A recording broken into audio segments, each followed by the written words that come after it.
We're all looking at the same thing. Thank you for joining us for another perspective from the Sag Nasty If Anybody Asks Me podcast. Don't forget to hit that like button and leave a comment. For more videos, please subscribe to the channel. Or don't. Just sit back, say nothing, do nothing, and watch as we bare our souls to you. We got it from here. Sag Nasty. I don't care who the fuck you are, how many judges you are, your boy's brother, and this and that, what Nouvelle is. I'm like, you know what? I'm like, fuck that. I'm like, I'm not gonna be the guy that goes off to another school. I said, I wanna turn something. I wanna be the guy that makes a difference and turns these programs around. So when you were like balling in football by 8th grade, did you see yourself like being a football star in college, or excuse me, in high school?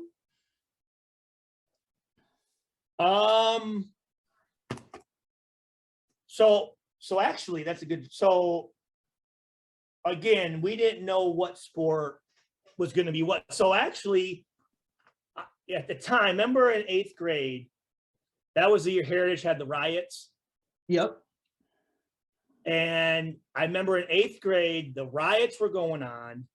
And I remember just thinking like, what in the fuck is going on up there at Heritage? You know what I'm saying? And I'm like, their basketball sucks. Mm-hmm. Track and field sucks. Didn't exist, yeah. Football sucks. Mm-hmm. I'm like, so then you had that pull, you know, Nouvelle was trying to get me to go there, right? Mm-hmm. And so then I was actually looking at it because my oldest sister, Lisa, her husband, Tom, you remember Tom, right? Yep. He went to Clarkston High School. Mm-hmm. And I remember us talking, and my brother Tom, or my brother-in-law Tom, was like, hey, Stuart, you know, what if, and I remember thinking about this, and my family sat down with it. I thought about going to Clarkston. Yeah, I even went out to Clarkston with you. You don't remember that probably. Yeah. I remember because you weren't going to make the move, I think, because you. Yeah, actually, you're right. They asked me. Yeah, you're right. I forgot about that. But you said you wanted to play soccer at Heritage, I think. Yeah, I wanted to play soccer. Yeah, that's right. They did ask me. I forgot about that. And I remember Steve was thinking about coming with me and living, because we were going to live at my brother-in-law's and live with my sister. Mm-hmm. And at the time, Dan Fife Mm-hmm. was the basketball coach, who's the Mm-hmm. father of Dugan and Dane. Mm-hmm. And his program was world renowned. And at the time, Dane Fife was a junior going into his senior year, I want to say. He was balling. And they were really good in football. Yeah. They were really good in football too. So that summer, after 8th grade, before freshman year, I actually played with the JV team in their summer leagues down there. Okay, how did it go? I didn't know that. Yeah, and I was like balling. Like, okay. Again, and they're like, Stuart, here's what we'll do. You'll as a freshman, you'll play JV. Then halfway through the year, we'll move you up so you can play with Dane, because he's going to have a good year. He's up for Mr. Basketball, which I think he won. And that way you get experience as a freshman, and then you can follow suit with Dane. And plus, all these recruits are going to be there, and their football program was good, but it was mainly basketball that I was going to go to Clarkston for. Okay. And then I remember sitting there and I'm going, you know what? Because remember, like, again, Keith Bartinsky and Sean Thompson and Wheatley were all White Pine guys, and they should have went to Heritage. Okay. They should have went to Heritage, but they dipped off and went to Nouvelle. Okay, I didn't know that. And okay. I can remember going to Nouvelle camp, and I want to say it was after that 8th grade year when I wasn't sure if I'm going to go to Nouvelle, Heritage, or Clarkston. And I go to the camp, and literally during stretching before the camp, I wasn't doing a stretch right or something. And Smokey Boyd, who was the coach at the time. Yeah, I remember him. Yeah, Travis. It was Travis Boyd, right? Well, Smokey was the older man. No, Travis is like his grandson or his son or something. Yeah, grandson. Mm-hmm. Yeah. Yep. And he just ripped me a fucking new one in front of everybody, and I'm sitting here thinking, first of all, we're doing stretching, and I'm thinking, you guys are wanting me to come here and play for fucking you? I'm like, fuck this. I remember it was like a 3-day camp. I didn't come back. I was so embarrassed and pissed. Wow. Like, I don't care who in the fuck you are, how many judges, are your Boyd brothers and this and that, what Nouvelle is. I'm like, you know what? I'm like, fuck that. I'm like, I'm not going to be the guy that goes off to another school. I said, I want to be the guy that makes the difference and turn these programs around. Mm-hmm. You know what I'm saying? I'm like, where did you get your thoughts from though? I wasn't thinking like that. First of all, how did you even get invited to something outside of our circle? That's a big deal already. Is this related to McLeod's and them? It was my brother-in-law for the Clarkston deal. No, okay, I got that, but like for example, Nouvelle camp. Oh, it was just a public camp. Okay. Anyone could sign up for it. Okay, I didn't play football, so I just remember my brother Johnny was like, "Hey, you should go, go to Heritage's camp because Forrester, that was his first year.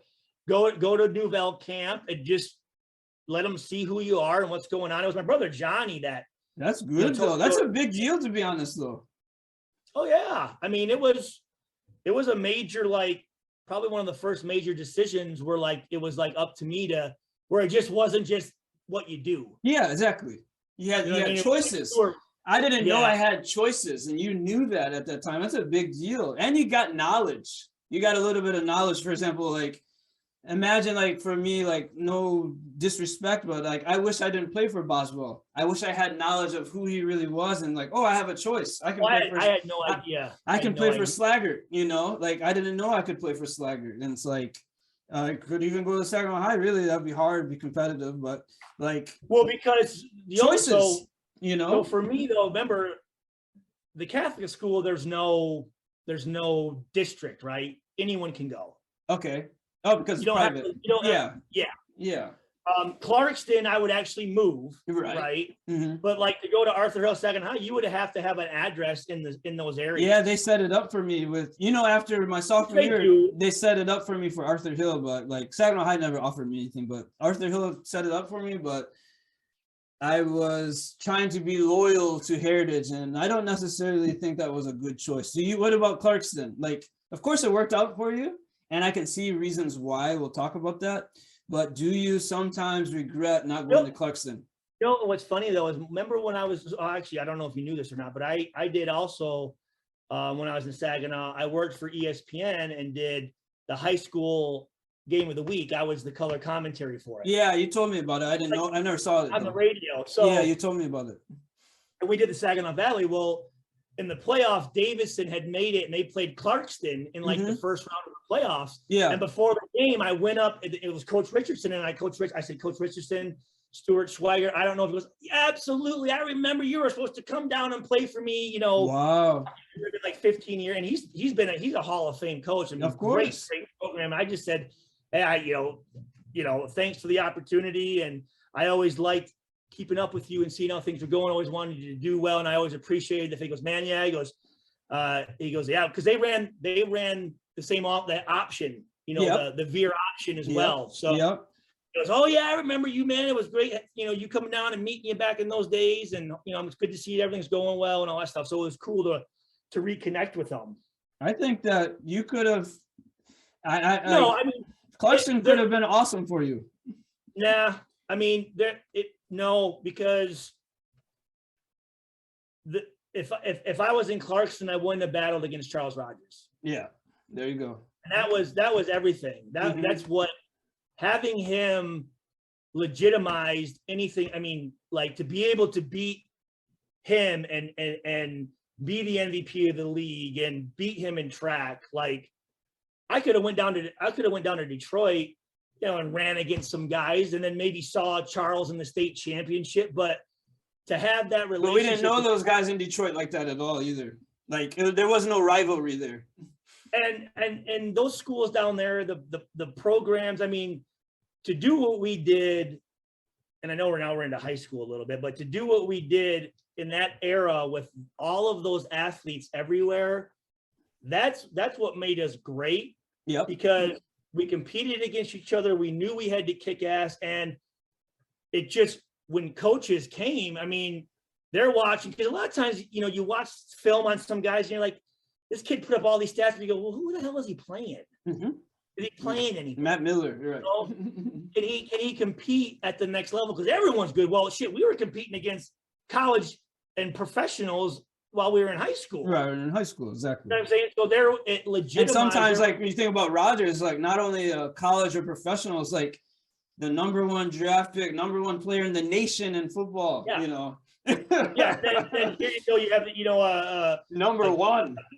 a kid, you know, again, a white kid being faster than him and beating him on the football field, and that's know, the biggest legitimatization, if that's a word. That was everything. I mean, that was, and I want to talk more about that when we talk about high school. But again, if I go to Clarkston, I might just be you know, I would get the looks. You know, I would have went on and gone somewhere, but my career wouldn't be what it is. I agree. And not only that, just the respect of coming from Saginaw and having the respect of guys like Brian Pruitt and you know, Charles Rogers and Draymond Green and Cliff Ryan and Terrence Roberson and Lamar Woodley and these guys going, oh yeah, dude, like Stu is the man. I like to. So you're not going to have that anywhere else. It's Saginaw Valley. It's all about the Saginaw Valley.